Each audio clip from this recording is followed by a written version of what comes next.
তাহলে রোজা ভেঙে যাবে কিনা। ভেঙে গেলে যদি সাথে সাথে ফরজ গোসল করে পুনরায় রোজার নিয়ত করে তাহলে কি রোজা হবে না। রোজা অবস্থায় ঘুমের মধ্যে স্বপ্নে কিছু খেতে দেখলে কি রোজার কোনো সমস্যা হয় কিনা। যাকাতের টাকা খরচের খাতগুলো কি কি।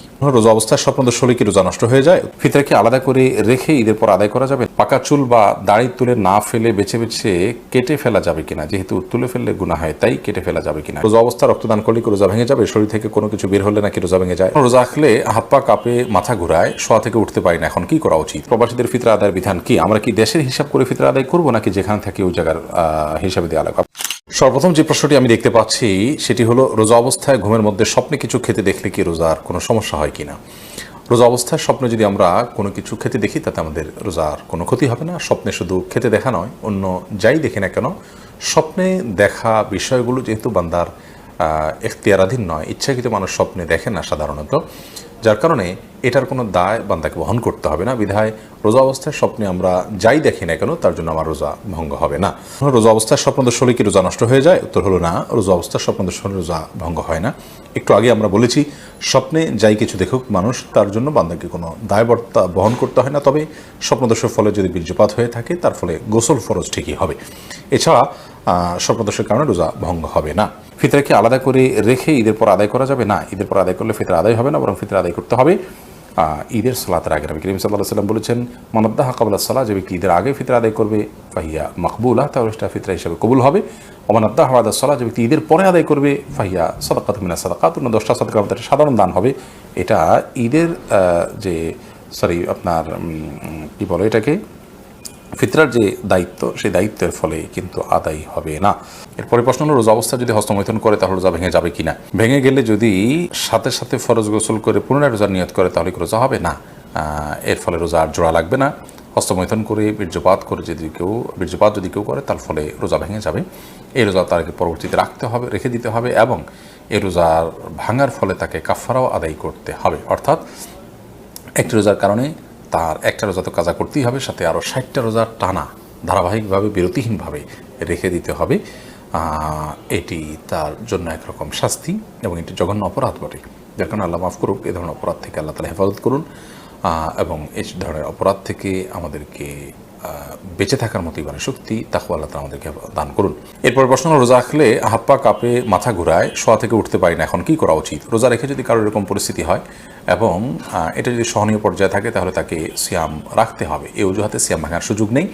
আর যদি এটা চরম পর্যায়ে পৌঁছে যায় এবং কোনোভাবেই যদি এটা তারা করতে না পারেন, অর্থাৎ এই সিয়াম রাখতে গিয়ে তার মাথা ঘোরানো এবং হাত পা কাঁপা এটা যদি চরম পর্যায়ে পৌঁছে, যেটা অসহনীয় পর্যায়ে এবং আশঙ্কা থাকে তার জীবনের উপরে, ডক্টর দেখানোর পর ডক্টরও যদি তাকে রেকমেন্ড করেন যিনি সিয়ামের গুরুত্ব বুঝেন, এরকম ডক্টর, অভিজ্ঞ ডক্টর, তিনি যদি বলেন যে সিয়াম ভেঙে ফেলতে হবে তাহলে সেক্ষেত্রে রোজা না রাখার সুযোগ আছে। কিন্তু সামান্য একটু শরীর খারাপ লাগছে তখন তিনি রেস্ট করবেন, শুয়ে থাকবেন, কিন্তু রোজা ভাঙতে যাবেন না ঠুনকো অজুহাতে। এরপরে প্রশ্ন হলো রোজা অবস্থা রক্তদান করলে কি রোজা ভেঙে যাবে। শরীর থেকে কোনো কিছু বের হলে নাকি রোজা ভেঙে যায়। রোজা অবস্থা রক্তদান করলে রোজা ভাঙবে না, আর শরীর থেকে কোনো কিছু বের হলেও রোজা ভাঙবে না।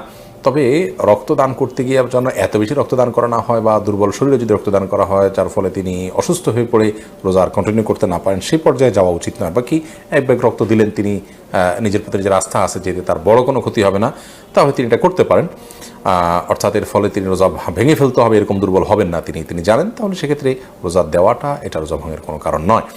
আর শরীর থেকে কিছু বের হলে রোজা ভঙ্গ হবে না। আমরা অনেকে মনে করি শরীর থেকে কিছু বের হলে রোজা ভঙ্গ হবে। কেউ একটু বমি করেছেন অল্প স্বল্প, তাদের রোজা ভঙ্গ হবে না। রক্ত দিয়েছেন এক ব্যাগ, তাদের রোজা ভঙ্গ হবে না। তবে ইচ্ছাকৃত বমি করলে সেটি রোজা ভঙ্গের কারণ হবে। মূলত শরীরে কোনো কিছু প্রবেশ করলে, শরীরেও না, পাকস্থলীতে, পেটে খাদ্যের কাজ দেয়, এরকম কোনো কিছু হলে সেটি রোজা ভঙ্গের কারণ হবে। এরপর প্রশ্ন হলো যাকাতের টাকা খরচের খাতগুলো কি কি। যাকাতের টাকার খরচের খাত সম্পর্কে আল্লাহ রাব্বুল আলামিন সূরা তাওবার 60 নম্বর আয়াতে 8টি খাতের কথা বলেছেন। তার প্রথমটি হলো ফকির, দ্বিতীয়টি হলো মিসকিন, অর্থাৎ যার অল্প আছে, যা দিয়ে তার দিন ভালো করে চলে না, একান্ত মৌলিক প্রয়োজনটা পূরণ করতে তার কষ্ট হয়, তিনি, অথবা যার কিছুই নেই, এই উভয় শ্রেণী মানুষ। আর তৃতীয়ত হলেন ওয়াল আমিলিনা আলাইহা, জাকাত কালেকশনে যারা নিয়োজিত থাকেন তাদেরকে ইসলামী রাষ্ট্র বেতন হিসাবে জাকাত থেকে দিতে পারবে, যারা জাকাত কালেকশনে থাকবে। আর 4 নম্বর হলো ওয়াল মুআল্লাফাত কুলুবুহুম, অমুসলিম যাদেরকে ইসলামের পথে আকৃষ্ট করা প্রয়োজন, তাদের মাধ্যমে মুসলিম মিল্লাহ উপকৃত হবে, তাদেরকে ইসলামের জন্য তাদের সিম্পেথি প্রয়োজন, তাদেরকে জাকাত দেওয়া যেতে পারে, কিংবা যাদেরকে জাকাত দিলে অংশদের মধ্যে থেকে যাদেরকে জাকাত দিলে তারা ইসলামের পথে আসবে বা ইসলামের সৌন্দর্য তারা দেখতে পারে, এরকম।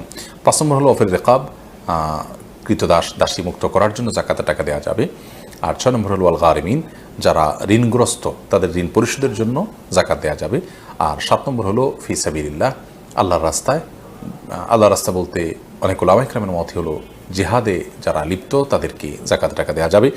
আর 8 নম্বর হলো ইবনে সাবিল, মুসাফির বা পথিক, যার সাথে পর্যাপ্ত টাকা পয়সা নিয়ে খরচ করার মতো, হয়তো তার বাড়িতে ঠিকানা গন্তব্যে অনেক টাকা পয়সা আছে, তো এরকম পথিক মুসাফির তাদেরকেও জাকাত দেওয়া যাবে। এরা হলেন জাকাতের খাত। এর মধ্যে থেকে যে কোনো খাতকে, যে কোনো একটা খাতকে, যেমন গরিবকে, একজন মিসকিনকে আপনি জাকাতে টাকা দিলেই জাকাত আদায় হবে। পাকা চুল বা দাড়ি তুলে না ফেলে বেছে বেছে কেটে ফেলা যাবে কিনা, যেহেতু তুলে ফেললে গুনাহ হয় তাই কেটে ফেলা যাবে কিনা। কেটে ফেলা তাওটাও এক ধরনের তুলে ফেলার মতোই, যদিও আক্ষরিক অর্থে হাদিসের খেলাফ হবে না কেটে ফেললে, তারপরেও হাদিসে যেটি বলা হয়েছে সেটি দ্বারায় এই তুল অপসারণ করা বা এটাকে লুকানোর যে চেষ্টা করা, সেটার বিরুদ্ধে নবী সাল্লাল্লাহু আলাইহি ওয়াসাল্লাম আমাদেরকে মানে সেটা না করতে বলেছেন, এমনটিও হতে পারে। সে অর্থে মানে আমরা যদি কেটে ফেলি সেটিও তার সেই নির্দেশ লঙ্ঘন হবে সেক্ষেত্রে, এই জন্য এটা অ্যাভয়েড করা উচিত। এবং তিনি বিকল্প যেটি বলেছেন তা হলো যে আমরা যে কোনো কালার করতে পারি, কালো ছাড়া লাল ইত্যাদি কালার করতে পারি। এরপরে প্রশ্ন হলো, মসজিদে যদি তারাবির হক আদায় করা না হয় তাহলে কি একাই নামাজ পড়া যাবে? মসজিদে তারাবি পড়তে গিয়ে যদি খুব বেশি হুলস্থুল করা হয়, খুব বেশি তাড়াহুড়ো করা হয়, যার ফলে অর্থের মধ্যে বিকৃতি সাধন হওয়ার আশঙ্কা থাকে, বড় ধরনের ত্রুটি হয়, কি পড়া যায় কিছুই বোঝার উপায় নেই, রুকু সিজদার মিনিমাম যেটুকু প্রয়োজন অপেক্ষা করা কমপক্ষে সেটুকুও যদি কেউ না করে, তাহলে সেক্ষেত্রে অবশ্যই আপনি বাসা বাড়িতে অন্য আরও কাউকে সাথে নিয়ে জামাত করতে পারেন, কিংবা একাকিও তারাবি পড়তে পারেন। কিন্তু ফরজ যে নামাজ আছে সে নামাজ অবশ্যই জামাতের সাথে মসজিদে আপনাকে আদায় করতে হবে, সেটা এক মসজিদে না হলে অন্য মসজিদে। আর তারাবিটা আপনি বাসায় আলাদা জামাত করে আদায় করতে পারেন, বিশেষ করে যখন এই অজুহাত আপনার থাকবে। এরপরে প্রশ্ন, রমজান মাসে দৈনিক ওজিফা হিসেবে কোন কোন সূরাগুলো পড়ব? রমাদান মাসে পড়ার জন্য সুনির্দিষ্ট কোনো সূরা আমার জানা নেই যে অমুক অমুক সূরাই শুধুমাত্র পড়তে রেকমেন্ড করা হয়েছে। আল্লাহ তাআলা মাসে কোরআন নাজিল করেছেন বিধায় গোটা কোরআনই বেশি বেশি করে তেলাওয়াত করা উচিত, বুঝে পড়া উচিত, কোরআনের মর্মচর্চা করা উচিত, কোরআন শোনাশুনি করা উচিত। নিজে তেলাওয়াত করবেন, আরেকজনকে শোনালেন, আরেকজনকে তেলাওয়াত করলেন, নিজে শুনলেন, এরকমটি রমাদানে করা উচিত। বাট রমাদান মাসে কোরআন কারীমের তেলাওয়াতের জন্য সুনির্দিষ্ট কোনো অংশ ফিক্স নেই যে এটুকুই তেলাওয়াত করবেন বা এই সূরা বারবার পড়বেন, বরং গোটা কোরআনই আপনি তেলাওয়াত করার চেষ্টা করবেন। পুরো কোরআন যদি পড়ে শেষ করতে না পারেন, আপনি চেষ্টা করবেন কোরআনের মধ্যে থাকার, কোরআনের মধ্যে সেটা কোরআন পড়তে পড়তে আপনি মাঝামাঝি যান বা যতটুকু যান গেলেন, কিন্তু কোরআনকে আপনি পড়ে এবং কোরআনকে সময় দিয়ে আপনি রমজান কাটানোর চেষ্টা করবেন। সুনির্দিষ্ট কোনো অংশই পড়বেন এমন কোনো রেকমেন্ডেশন কোরআন হাদিসে আছে বলে আমাদের জানা নেই। মাজিদুল ইসলাম আপনি লিখেছেন, প্রবাসীদের ফিতরা আদায়ের বিধান কি? আমরা কি দেশের হিসাব করে ফিতরা আদায় করব, নাকি যেখানে থাকি ওই জায়গার হিসাবে দেওয়া লাগবে? আপনি যেখানে থাকেন সেখানকে হিসাব করে আপনি ফিতরা দিবেন। তারাবির নামাজের মাঝে বা শেষে কি দোয়া করা যাবে?